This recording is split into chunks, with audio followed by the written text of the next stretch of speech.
What if the person your family mocks the most turns out to be worth $3.2 billion? Before we continue, make sure to hit that like button and subscribe so you never miss out on our stories. Thanksgiving dinner, 2025. The Morrison family gathers around a table overflowing with turkey, stuffing, and enough side dishes to feed a small army. Laughter echoes through the dining room as wine flows and stories are shared. But one person is sitting alone at the kids' table in the corner. Uncle Ray Morrison, 58 years old, wearing the same faded red flannel shirt he's worn to every family gathering since 2015. His nephew Derek pulls out his phone, angles it toward Ray, and hits record. "Y'all, look at Uncle Ray. Same flannel from 2015. My man's stuck in a time loop." The family erupts in laughter. Derek's thumbs fly across his screen, adding the caption, "Broke Uncle Energy. #family, #Thanksgiving fails." Within minutes, the video is live on TikTok. Ray says nothing. He never does. He cuts into his dry turkey breast, chewing slowly while his sister Karen whispers loudly enough for him to hear, "I told Mom we should have just done immediate family this year." Ray's brother Todd leans back in his chair, expansive with wine and self-importance, and announces to the table, "You know what Ray's problem is? No ambition, no vision. Still living in that little ranch house, driving that piece of junk truck." More laughter, more mockery. Ray glances at his watch, a scratched, unremarkable timepiece that looks like something you'd find at a garage sale. Then his phone buzzes. Not a smartphone, a flip phone, the kind that seems ancient in 2025. Karen catches sight of it and elbows her husband. "Oh my God, Ray still has a flip phone. Does it even have a camera?" Ray excuses himself quietly. "Need to take this call." No one notices him leave. No one cares. Ray steps onto the back porch, the November cold biting through his thin flannel. He flips open his phone and presses it to his ear. Morrison. The voice on the other end is crisp, professional, speaking in clipped tones. "Mr. Morrison, the Tokyo acquisition is complete. The $340 million has been transferred to the designated accounts. The integration team is standing by for your approval on the next phase." Ray watches through the window as his family continues their feast. Derek now filming his mother, attempting to carve the turkey. "Approved. Move forward with the transition plan. I'll review the quarterly projections Monday morning." "Understood, sir. Enjoy your holiday." Ray hangs up. He stands there for a moment, watching the family that doesn't see him, doesn't know him, doesn't care to know him. Then he walks back inside, sits down at the kids' table, and returns to his now cold, mashed potatoes. He says absolutely nothing. But here's what the Morrison family doesn't see, doesn't notice, doesn't bother to question. That flip phone Ray carries? It's not some outdated relic. It's a custom-built, military-grade encrypted device that costs more than most people's cars. The scratched watch on his wrist that they mock as a cheap Timex? It's a 1956 Patek Philippe, one of only 12 ever made, worth approximately $400,000. Ray knows this. Collectors have offered him double that amount. He's refused every offer. And that beat-up 2004 Ford pickup he drives? Sure, it's old. Sure, the paint is fading. But his sister Karen once made an unannounced visit to Ray's house and noticed 3 luxury vehicles in his driveway. A Mercedes S-Class, a Tesla Model X, an Aston Martin. When she asked about them, Ray simply said, "Friends visiting." She never questioned it, never asked which friends, never wondered why successful people with expensive cars would be visiting her broke brother. The thing is, the clues have always been there. Last Christmas, Derek complained endlessly about his startup. It's impossible to get funding. You need connections. You need to know people in Silicon Valley. You need access to venture capital firms. Ray, sitting in his usual corner spot, had offered quietly. Have you tried calling them directly? Most VC firms have open submission processes. Derek stared at him like he'd suggested flying to Mars. Uncle Ray, no offense, but you wouldn't know a VC from a DVD player. The family roared with laughter. Todd chimed in. Ray, stick to what you know, buddy. The irony was exquisite. At that very moment, Ray's venture capital firm held equity stakes in 4 companies that would go public the following year. His portfolio included shares in companies Derek used every day. The delivery app Derek ordered lunch from. The social media platform Derek posted his TikToks on. The electric vehicle company whose cars Derek couldn't afford but desperately wanted. Ray said nothing. He never does. Then there's the ranch house. The family calls it small, quaint, a starter home that Ray never upgraded from because he lacks ambition. What they don't know, what they've never bothered to discover because they've never actually visited, is that Ray's little ranch house sits on 47 acres of prime real estate. The property is worth $17 million. The house itself, modest from the front, extends backward into a compound complete with a workshop, a separate office building, and security systems that would make an embassy jealous. But the Morrison family has never seen it. They've never asked for a tour. They've never wondered why Ray lives 30 minutes outside the city on a property they've never bothered to visit. Now, as coffee and pie are served, Todd stands up with the energy of a man about to change his life. Everyone, I have an announcement. The table quiets. Todd pulls out a glossy brochure, the kind that screams, too good to be true. I've been offered a ground floor investment opportunity. Cryptocurrency, blockchain technology, the future of finance. The returns are guaranteed at 30% annually. Karen gasps. 30%? Minimum, Todd says, grinning. But we need to act fast. I'm putting in $75,000. Mom and Dad are doing $50. Karen and Steve are in for $100. He turns to Ray. The whole table turns to Ray. Come on, little brother. Even $5,000 would help. Get in on this before it's too late. Ray reaches for the brochure. He reads it slowly, methodically, his finger tracing down the projected returns, the company structure, the promises of guaranteed wealth. 30 seconds pass. Ray looks up. This is a Ponzi scheme. The room goes silent, then erupts. Todd's face flushes red. Excuse me? It's a Ponzi scheme, Ray repeats calmly. The returns are mathematically impossible. The company structure is designed to obscure the lack of actual revenue. You'll lose everything you invest. Karen slams her hand on the table. You're just jealous. You've never taken a risk in your entire life. Todd points at Ray, his voice rising. This is exactly why you're stuck where you are. No vision, no courage. You're afraid of success. Ray's mother shakes her head sadly. Ray, honey, maybe if you took more chances, you wouldn't still be struggling. Derek films the whole thing naturally. Uncle Ray doesn't understand modern finance, y'all. The votes are cast.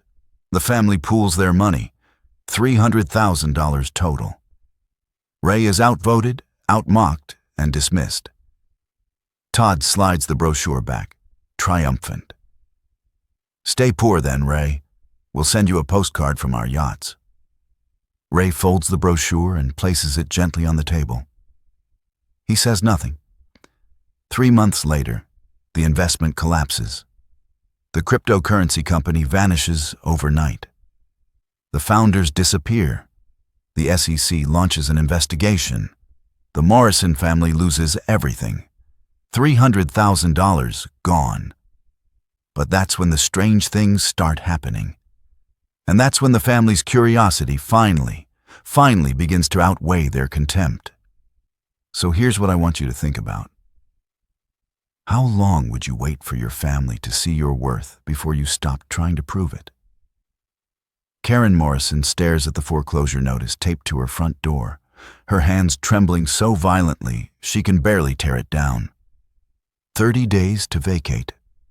30 days before everything she's built, everything she owns, gets auctioned off to the highest bidder.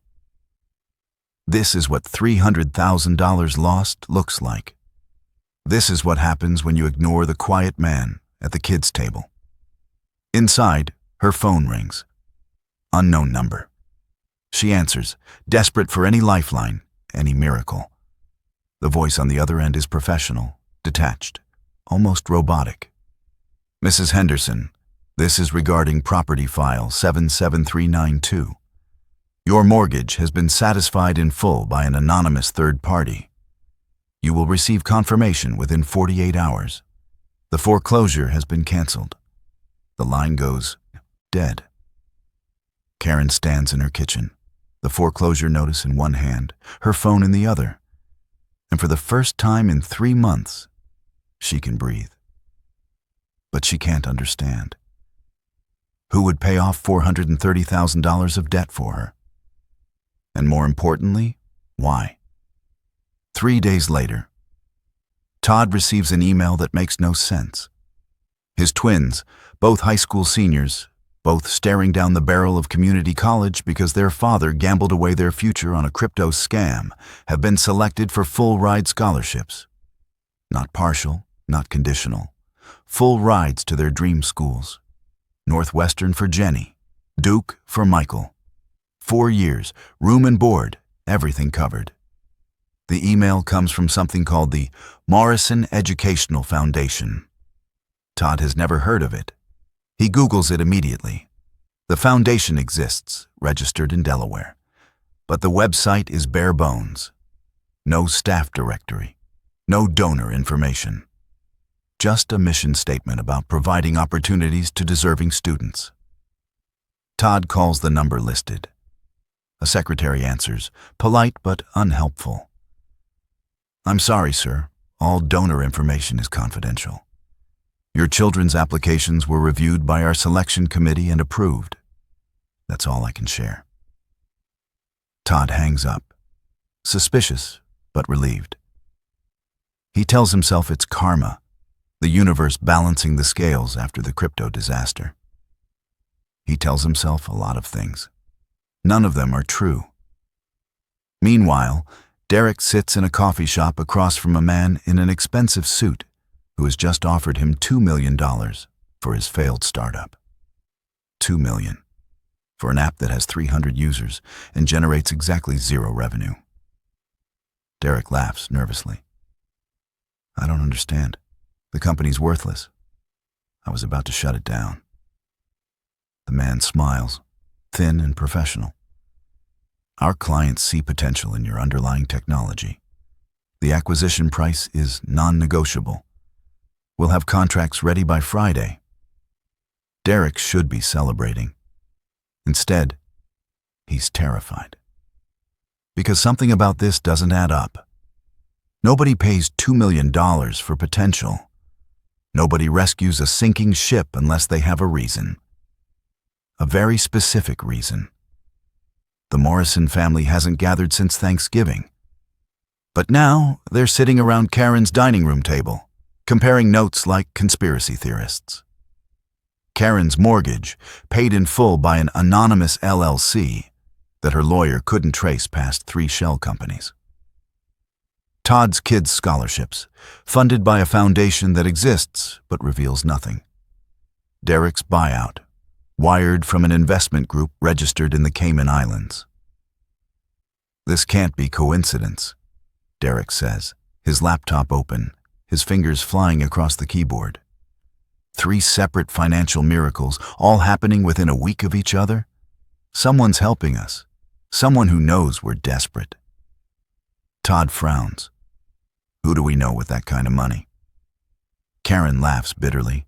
Nobody. We know nobody with that kind of money. That's why we fell for that crypto scam in the first place. But Derek isn't listening. He's deep in a rabbit hole, clicking through public records, corporate filings, tax documents. The Morrison Educational Foundation was established 18 years ago. The anonymous LLC that paid Karen's mortgage was created 7 years ago. The investment group that bought Derek's startup has acquired 14 other companies in the past decade, all of them barely functional startups purchased at wildly inflated prices.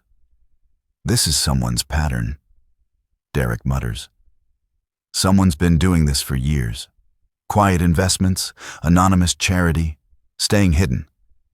He clicks on the foundation's registration documents. Required by law to list a physical address, and there it is. Derek's face goes pale. What?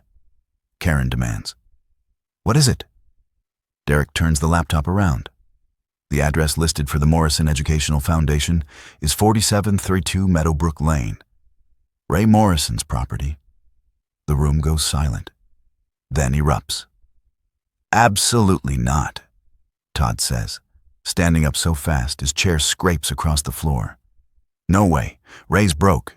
He drives a 20-year-old truck. He wears the same clothes every year. There's no possible way he has that kind of money. But even as he says it, even as Karen nods in agreement, something shifts in the air. Because now they're remembering things they've ignored. Karen speaks slowly, her voice uncertain. Remember when I stopped by his house unannounced? There were 3 luxury cars in his driveway, a Mercedes, a Tesla, an Aston Martin. Todd waves it away. He said they were friends visiting. What friends? Derek asks quietly. When have we ever met Ray's friends? When has he ever talked about his social life? The question hangs there, unanswered. Derek keeps digging. He pulls up property records for Ray's address. Public information, available to anyone who bothers to look. 47 acres. Purchased in 2003 for $300,000. Current estimated value, $17 million. He told us it was a small ranch house, Karen whispers. We believed him, Todd says, but his voice has lost its certainty. Derek clicks to another tab. Remember at Thanksgiving when I complained about needing venture capital connections? Ray told me to just call VC firms directly. I laughed at him. I said he wouldn't know a VC from a DVD player. He turns the laptop around again. Morrison Capital Partners, venture capital firm, founded 2002. Portfolio includes stakes in Velocity Delivery, Nexus Social, Aurora Electric Vehicles. Combined portfolio value estimated at... He stops, swallows hard. Estimated at $2.8 billion. The room feels like the air has been sucked out. Karen sits down heavily. Todd grips the edge of the table. And Derek, who filmed his uncle for TikTok mockery, Derek, who laughed the loudest at the kids' table, stares at his screen and realizes something that makes his stomach drop. The watch, he says. What? Karen asks. Ray's watch, the scratched one we all made fun of. I just Googled it. His fingers are shaking now. It matches the description of a 1956 Patek Philippe. There were only 12 made. They sell for $400,000 minimum. How long can you mock someone before you realize you're the joke? They arrive at Ray's property without calling ahead. All of them. Karen, Todd, Derek, even Derek's girlfriend who came along to film what she thought would be a dramatic family reunion. She stops filming the moment they drive past the gate. Because this isn't a small ranch house. The driveway is a quarter-mile long, winding through manicured property. The main house is modest, yes, but behind it stands a massive workshop with industrial-grade power lines running to it. Next to that, a separate building, modern architecture, glass and steel, that looks like a corporate office transplanted into the countryside. Security cameras track their movement. A gate they never noticed before stands open, like it's been expecting them. Ray is in the office building, visible through the floor-to-ceiling windows. He's on a video call, and even from outside, they can hear him speaking Japanese. Fluent, effortless Japanese. On his desk, clearly visible, is a framed photograph. Reyes is shaking hands with a former United States president at what appears to be a private dinner. Karen's hand goes to her mouth. Todd just stares.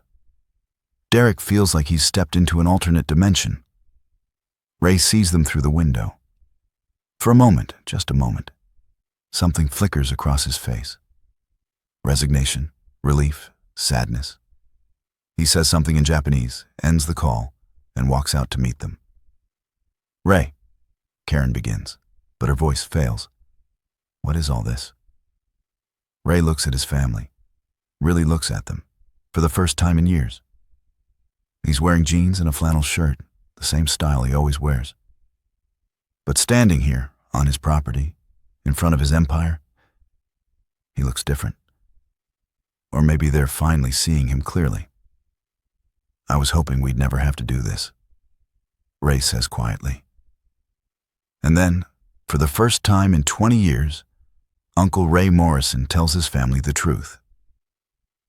22 years ago, Ray begins, and his voice is steady but tired, like he's been carrying this weight for far too long. I was working in my garage. Sarah was still alive. We were broke. I was building encryption software, trying to solve a problem that every tech company in the world was facing. He looks at Todd. You remember, don't you? You came over once and said I was wasting my time playing with computers, that I needed a real job. Todd's face goes red. Ray continues. 3 months after Sarah died, 3 months after we lost her because we couldn't afford the experimental treatment that might have saved her, I sold that software to a tech company for $800 million. The number lands like a physical blow. Karen actually steps backward. While you all thought I was unemployed and living off savings, I was negotiating the largest software acquisition of that year. While you were telling me to get my life together, I was building what would become Morrison Capital Partners. 22 years of investments, 22 years of portfolio growth, stakes in companies you use every day and never connect to me. He gestures to the office building behind him. This is where I work. This is where I've always worked. And every Thanksgiving, every Christmas, every family gathering where you mocked my truck and my clothes and my flip phone, I was coming from here. From conference calls with Tokyo, from acquisition meetings, from managing a $3.2 billion empire that you couldn't see because you never bothered to look. Derek finds his voice. The scholarships, Karen's mortgage, my startup. Anonymous, Ray says, always anonymous. Because I learned something when Sarah died. I learned that this family showed up when they thought there was something to gain. But when I was broken, when was I bankrupt from medical bills? When I needed you. His voice doesn't rise, but the pain in it is crushing. You called me a failure. You said maybe if I had a real job, I could have afforded better doctors. The silence is absolute. Then Todd speaks, and his voice is angry. You let us suffer. You watched us lose everything in that crypto scam, and you didn't warn us. I did warn you, Ray says calmly. I told you it was a Ponzi scheme. You told me to stay poor. The truth of it hits like a hammer. Karen is crying now. Ray, I'm so sorry. I didn't know. We didn't know. You didn't ask, Ray replies. 20 years, Karen. 20 years of family gatherings where not one of you asked how I was doing. You asked what I was doing, where I worked, and why I wasn't more successful.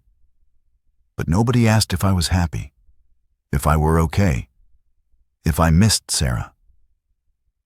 He looks at each of them. I saved you from losing your homes. I made sure Todd's kids could go to college. I bought Derek's company for more than it's worth because he's my nephew and I didn't want to see him fail. But I won't fund your lifestyles. I won't become your bank account. You want my respect? Earn it. Derek's girlfriend has started filming again, but Derek takes her phone and turns it off. Some things, he's finally learning, aren't content. Ray turns to walk back to his office, then stops. The foundation address. You found it, didn't you? Derek nods. I've been funding scholarships, hospital wings, library renovations, the new high school stadium where Todd's grandson plays football. All anonymous, all quiet. Because the work matters more than the recognition. He looks back at them one more time. I kept hoping one of you would see me. Really see me. Not my money. Not my success. Just me. Then Ray Morrison, worth $3.2 billion, walks back into his office, leaving his family standing in the driveway of a property they never knew existed, confronting a man they never really knew at all. And here's the question that should keep you up at night. When someone becomes invisible to you, is it because they're hiding or because you stopped looking? 6 months after the truth came out, the Morrison family faces their biggest test yet. The question isn't whether they've changed. The question is, can you truly change who you are when $3 billion is on the table? Because Ray Morrison is about to find out. And so are they. It's Thanksgiving again. The same dining room. The same table. But nothing, absolutely nothing, is the same. Ray pulls into the driveway in his 2004 Ford pickup, the paint a little more faded, the engine still running strong. He's wearing jeans and a flannel shirt. Different flannel, but the same style. The same Ray. Or is he? Because now everyone knows. Now everyone sees. And that changes everything, whether Ray wants it to or not. The moment Ray walks through the door, the room divides itself like a line drawn in sand. On one side, there's his niece Emma, who rushes to hug him genuinely, the way she always has. Emma, who used to sit with him at the kids' table by choice, not by exile. Emma, who asked him about his day, about his life. Before anyone knew about the billions, she's brought her 2 children, and they hug their great-uncle with the unself-conscious joy of kids who don't care about money. They just know Uncle Ray always listens to their stories. On the other side, there's a performance. Karen kisses Ray's cheek with calculated warmth, her eyes assessing, measuring, strategizing. Todd shakes his hand too firmly, too long, the grip of a man trying to establish equality where none exists. Derek hovers nearby with his phone deliberately put away, performing the role of the humbled nephew. But his eyes keep darting to Ray like he's studying a puzzle he still can't solve. And then there's the rest of them. Cousins who never showed up before. Distant relatives who suddenly remembered their family. All of them treating Ray with a newfound respect that feels less like love and more like fear. Or calculation. Ray sits down, and this time it's at the main table. Karen insisted. Todd pulled out a chair. They've saved him the seat of honor. But Ray can see what they can't, or what they refuse to acknowledge. The seat isn't for him. It's for his bank account. Throughout dinner, the conversation tiptoes around him like he's made of glass. People ask his opinion on investments, on the economy, on cryptocurrency. And Todd actually blushes when he does. No one mentions the flip phone anymore. No one jokes about the truck. The mockery has been replaced by deference. And somehow, Ray thinks that might be worse. Because at least when they mocked him, they were being honest. Dessert is served, pumpkin pie and coffee, and the room settles into comfortable chatter. That's when Ray stands up. The room goes quiet immediately, all eyes on him. He's not used to this, being the center of attention by choice rather than by ridicule. But he stands there, steady, and begins to speak. I have an announcement to make. You can hear the sudden tension, the sharp inhale of breath, the barely concealed excitement. Karen leans forward. Todd sets down his fork. This is it, they think. This is when he announces the trust funds, the investments, the redistribution of wealth they've been quietly hoping for since the truth came out. I've been thinking a lot about legacy, Ray says. About what matters. About what I want to leave behind when I'm gone. He pauses, and the silence is electric. I've decided to give away 90% of my fortune over the next 10 years. The reaction is instantaneous. Karen's face drains of color. Todd's mouth falls open. Several relatives actually gasp. Derek closes his eyes like he's been punched. Ray continues, his voice calm, unbothered by the shock radiating around him. The money will go to educational charities, medical research foundations, scholarships for underprivileged students. The things Sarah and I always talked about doing if we ever had the chance. Someone, one of the cousins who showed up hoping for a windfall, actually stands up and leaves, just walks out. Todd finds his voice, and it's sharp with anger. Ray, that's your decision, of course, but have you thought about family?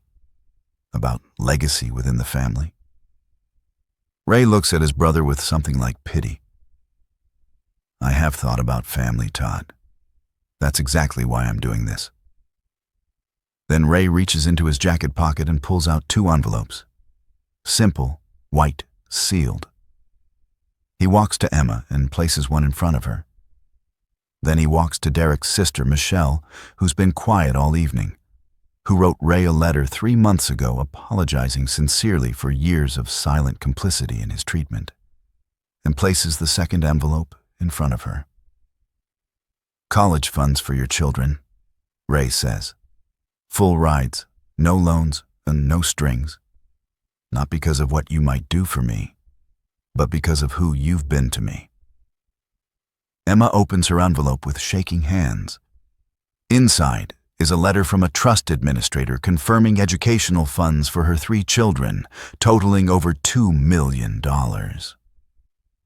Michelle starts crying, quiet tears that speak of relief and gratitude and shame, all mixed. The rest of the family sits in stunned silence. Ray heads toward the door, his announcement made, his decision final. But Derek, who spent 6 months replaying every TikTok video he made, every mocking laugh, every dismissive comment, stands up and stops him. Uncle Ray, wait. Ray turns. Derek's voice is small, genuinely confused, stripped of performance. Why did you keep coming to these dinners? All those years we treated you so badly. Why didn't you just stop? You didn't need us. You had everything. Ray is quiet for a moment, and when he speaks, there's a sadness in his voice that cuts through the room like a blade. Because you're still family, Derek. And I kept hoping that one day, just one day, one of you would ask me how I was doing instead of what I was doing. The words land in the silence, and you can see them hit. Really hit. Emma is crying now. Michelle has her hand over her mouth. Even Todd looks away, unable to meet Ray's eyes. I didn't hide the money to test you, Ray says. I hid it to protect myself. Because after Sarah died, after you all told me to get a real job while I was drowning in medical debt, I learned something. I learned that some people love you for who you are, and some people love you for what you have. And I spent 20 years hoping you'd prove me wrong. He looks around the room one more time. Some of you did. Most of you didn't, but I'm done hoping now. Ray Morrison walks out to his 2004 Ford pickup, the same truck he's driven for 20 years. Emma follows him to the driveway with her kids. "Can we visit you next week, Uncle Ray? The kids want to see your workshop." Ray smiles, genuine and warm. "I'd like that." He drives away as the family watches from the window. Some with regret, some with resentment, all of them finally understanding that the man at the kids' table was never the failure in the room. They were. The text overlay appears as his truck disappears down the street. Ray Morrison donated $2.8 billion to educational and medical charities over the following decade. He still drives the same truck, he still wears flannel shirts, and he still shows up to family dinners because that's who he is. That's who he's always been. The real question is, who are you when nobody's watching? Who are you when there's nothing to gain? Because that's not when your character is tested. That's when your character is revealed. So here's what I want to know from you. Think about the people in your life you might be overlooking right now. The quiet ones. The ones who don't perform their success. The ones who show up without fanfare. Drop a comment and tell me, who's the Uncle Ray in your family? Who's the person you need to see differently? And if this story made you think, if it changed how you see value in people, hit that subscribe button. Because we're just getting started with stories that reveal what money can't buy. The next one drops in 3 days, and trust me, you won't want to miss it.